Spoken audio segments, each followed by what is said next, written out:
जय हिंद दोस्तों, Indian news में आपका स्वागत है। इस समय देश के भारत के सभी राज्यों में स्पेशल एसआईआर का अभियान चलाया जा रहा है। इस अभियान के तहत हर नागरिक से उनके मतदाता पहचान पत्र से जुड़ी जानकारी के साथ साथ नागरिकता से जुड़े जरूरी दस्तावेज मांगे जा रहे हैं। फिलहाल इसकी शुरुआत गुजरात से हो चुकी है और यह प्रक्रिया मार्च 2026 तक देश के सभी बड़े और महत्वपूर्ण राज्यों में पूरी की जाएगी।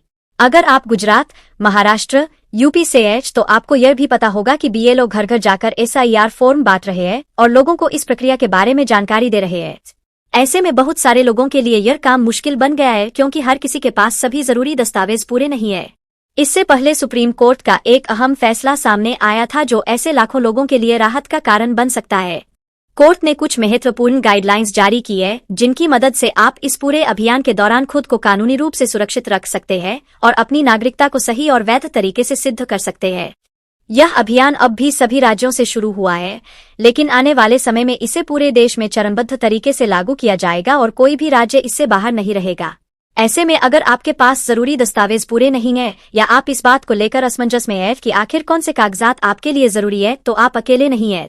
आज हजारों परिवार इसी स्थिति से गुजर रहे हैं। सोशल मीडिया पर भी तरह तरह की अफवाहें फैलाई जा रही है कि अगर आपके पास आधार कार्ड या पैन कार्ड है तो आप आसानी से अपनी नागरिकता साबित कर सकते हैं। लेकिन दोस्तों, मैं आपको पहले ही साफ साफ बता दूं कि ये दस्तावेज केवल सहायक साबित होते हैं, यह नागरिकता का मुख्य प्रमाण नहीं होते।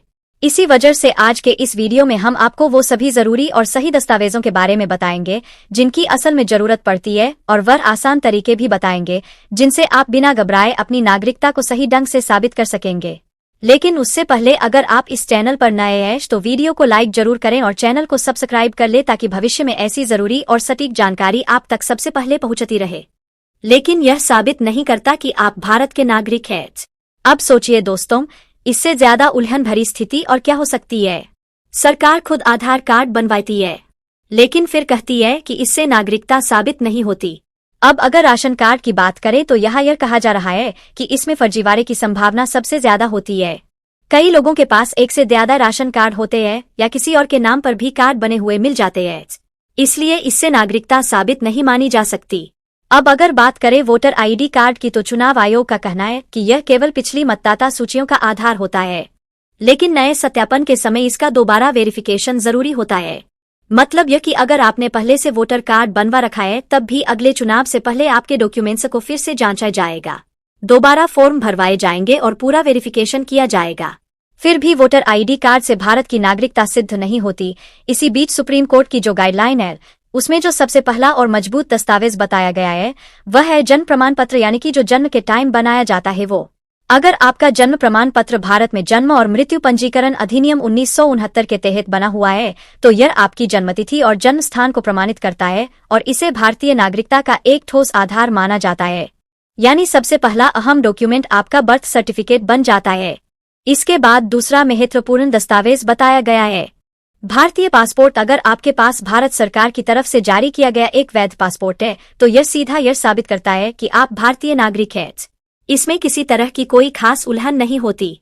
अब तीसरा जरूरी दस्तावेज आता है नागरिकता प्रमाण पत्र, जिसे सर्टिफिकेट ऑफ सिटीजनशिप भी कहा जाता है, लेकिन यह साबित नहीं करता कि आप भारत के नागरिक हैं। अब सोचिए दोस्तों, इससे ज्यादा उलझन भरी स्थिति और क्या हो सकती है। सरकार खुद आधार कार्ड बनवाती है, लेकिन फिर कहती है कि इससे नागरिकता साबित नहीं होती। अब अगर राशन कार्ड की बात करें तो यहाँ यह कहा जा रहा है कि इसमें फर्जीवाड़े की संभावना सबसे ज्यादा होती है। कई लोगों के पास एक से ज्यादा राशन कार्ड होते हैं या किसी और के नाम पर भी कार्ड बने हुए मिल जाते हैं, इसलिए इससे नागरिकता साबित नहीं मानी जा सकती। अब अगर बात करें वोटर आईडी कार्ड की तो चुनाव आयोग का कहना है कि यह केवल पिछली मतदाता सूचियों का आधार होता है, लेकिन नए सत्यापन के समय इसका दोबारा वेरिफिकेशन जरूरी होता है। मतलब यह कि अगर आपने पहले से वोटर कार्ड बनवा रखा है तब भी अगले चुनाव से पहले आपके डॉक्यूमेंट्स को फिर से जांचा जाएगा, दोबारा फॉर्म भरवाए जाएंगे और पूरा वेरिफिकेशन किया जाएगा। फिर भी वोटर आईडी कार्ड से भारत की नागरिकता सिद्ध नहीं होती। इसी बीच सुप्रीम कोर्ट की जो गाइडलाइन है उसमें जो सबसे पहला और मजबूत दस्तावेज बताया गया है वह है जन्म प्रमाण पत्र, यानी कि जो जन्म के टाइम बनाया जाता है वो। अगर आपका जन्म प्रमाण पत्र भारत में जन्म और मृत्यु पंजीकरण अधिनियम 1969 के तहत बना हुआ है तो यह आपकी जन्मतिथि और जन्म स्थान को प्रमाणित करता है और इसे भारतीय नागरिकता का एक ठोस आधार माना जाता है। यानी सबसे पहला अहम डॉक्यूमेंट आपका बर्थ सर्टिफिकेट बन जाता है। इसके बाद दूसरा महत्वपूर्ण दस्तावेज बताया गया है भारतीय पासपोर्ट। अगर आपके पास भारत सरकार की तरफ से जारी किया गया एक वैध पासपोर्ट है तो यह सीधा यह साबित करता है कि आप भारतीय नागरिक हैं। इसमें किसी तरह की कोई खास उल्हन नहीं होती। अब तीसरा जरूरी दस्तावेज आता है नागरिकता प्रमाण पत्र, जिसे सर्टिफिकेट ऑफ सिटीजनशिप भी कहा जाता है। अगर आपने नागरिकता अधिनियम के तहत भारतीय नागरिकता प्राप्त की है तो आपके पास यह सर्टिफिकेट होना चाहिए।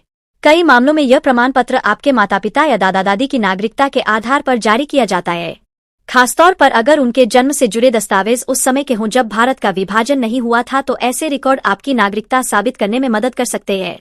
अब यहाँ सबसे बड़ी बात यह निकल कर सामने आती है कि सुप्रीम कोर्ट ने साफ कर दिया है कि कुछ दस्तावेजों को सीधे तौर पर नागरिकता का प्रमाण नहीं माना जाएगा। लेकिन इसका यह मतलब बिल्कुल नहीं है कि आप पूरी तरह से फंस गए हैं।